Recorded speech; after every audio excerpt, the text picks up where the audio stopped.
kind of a lot of acclaim and attention right now, just for being the hero, I guess, that he's become, and he's kind of having a hard time dealing with that and accepting the fact that he's the hero because of what happened with the singularity, basically. He doesn't necessarily feel like the hero, and you'll slowly figure out why that is. How does he feel about Cisco being another human? Well, no one really knows anything about that when we come back. Cisco is still kind of getting hints for himself as to what's going on, but he doesn't want to open up about it because the information was given to him by Wells, who at this point he despises, and he just doesn't want it to be true. But he's having a hard time accepting it, so no one else knows that that's going on. I don't know if I'm allowed to talk about that. Too late. Is he going to move on from Iris? For the short term, at least? Yeah, right. It's again, I mean, it's just kind of taking a back seat, like, for a different reason than it did last year, just because Barry, one of the reasons Barry's having a hard time feeling like a hero is because he knows that Eddie is the guy that stopped Wells, and he was kind of more of the hero that day.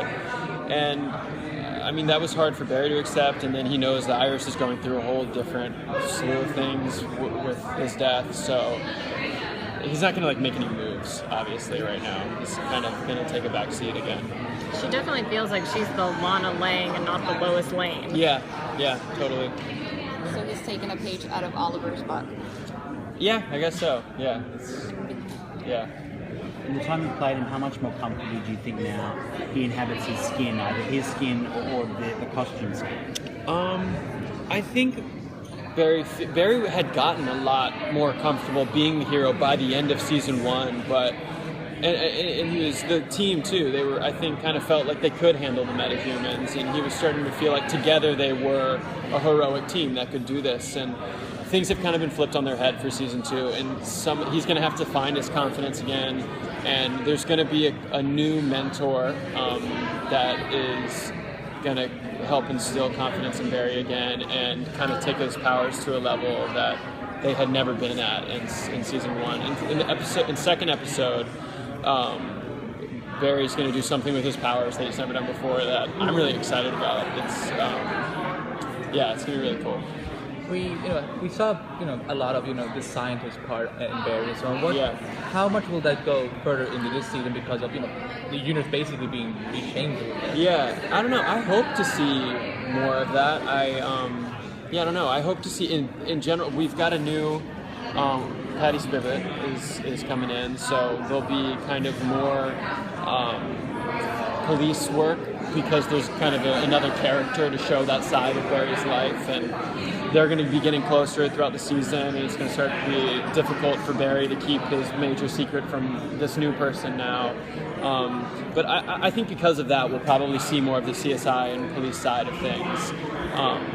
More advanced words to learn and all terms and all that. Yeah, I mean, I'd like to see more of it in general.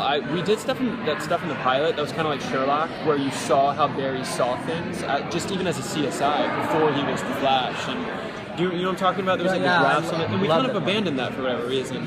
And I hope we can get back to stuff like that with the CSI work in season 2. With Tom Cavanaugh here, obviously Wells is still alive, or in some form. Yes. So could you talk a little bit about the relationship between Barry and... That's kind of more difficult to talk about, just because I think we at some point had vaguely said that we're going to not just, there won't just be multiple timelines, but there's going to be multiple Earths, like a multiverse almost, if you will. Hint, hint. Yeah. I shouldn't give too much away about that, but the fact that Wells is on the show and alive in some world doesn't necessarily mean that it's Barry's world. So they will interact at some point, I think, but I don't know if it's going to be on Earth 1, Earth 2.